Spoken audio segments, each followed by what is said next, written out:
يطبل للفساد،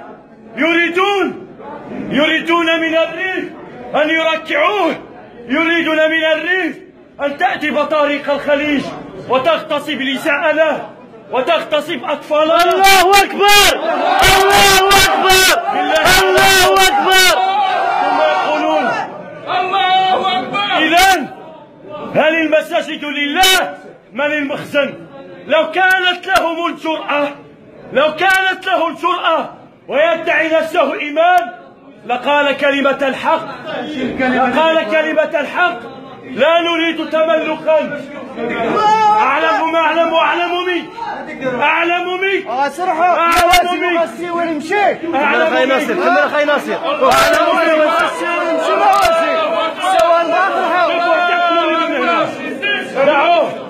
دعوه. أقول لك ما قاله عمر رضي الله عنه، قال إن رأيتم مني اعوجاجا فخوموني. هذا أمير المؤمنين رضي الله عنه. حسبنا الله ونعم الوكيل، حسبنا الله ونعم الوكيل. الله أكبر. هذا ما روي في كتب السنة. دعك من الجهل.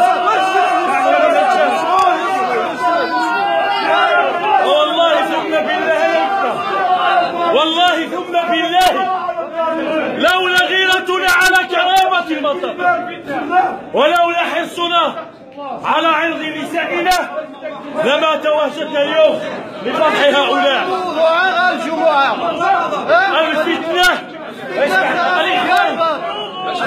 الفتنة هركنا من الفتنة.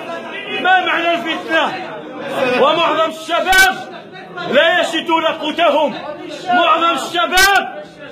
معظم الشباب هشروا ثم جزء كلمات يقول لك الفتنة. أي فتنة من العري على التلفاز، أي فتنة مواسيم بملابس عارية بأجسام عارية على قنوات دولة تحسب نفسها دولة إسلامية.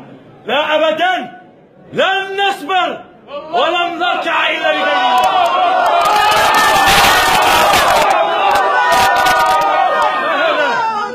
خطبة. علاش؟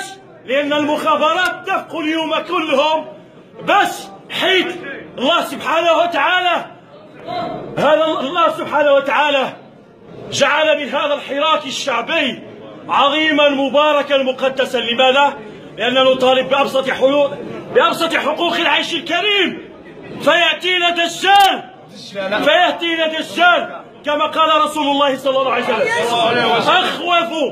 أخوف ما أخاف على أمتي أئمة مضلين. ها هم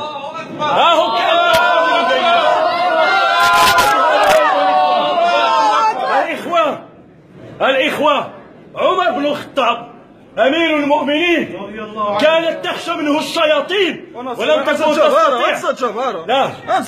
تكن تستطيع هذه الشياطين.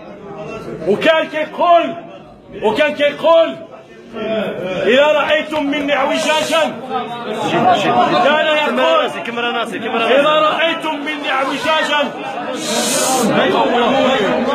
يقول إذا رأيتم مني اعوجاجا فقوموني.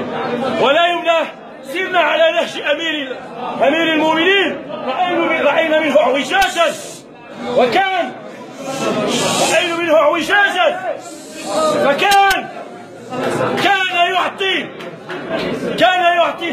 وهي وزارة المافيا. فريد وكان يقول: شوف عرفتي والله لا أخشى في الله لومة لائم.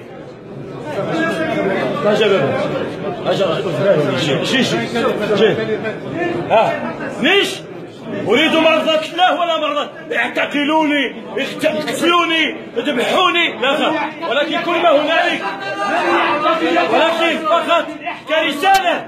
عرفتوا شنو دار هذا؟ أولا للفتوى شروط، للفتوى وضعها الشرع شروط، فكان يفتي يتفق مع المخزن لاغتصاب نسائنا ومحاصرة شبابنا من أجل اعتقالهم باسم الدين، والدين براء منهم. فالدين أتى من أجل محاربة الفساد والطغيان، ونحن على نهج أجدادنا. حفظكم الله ورعاكم.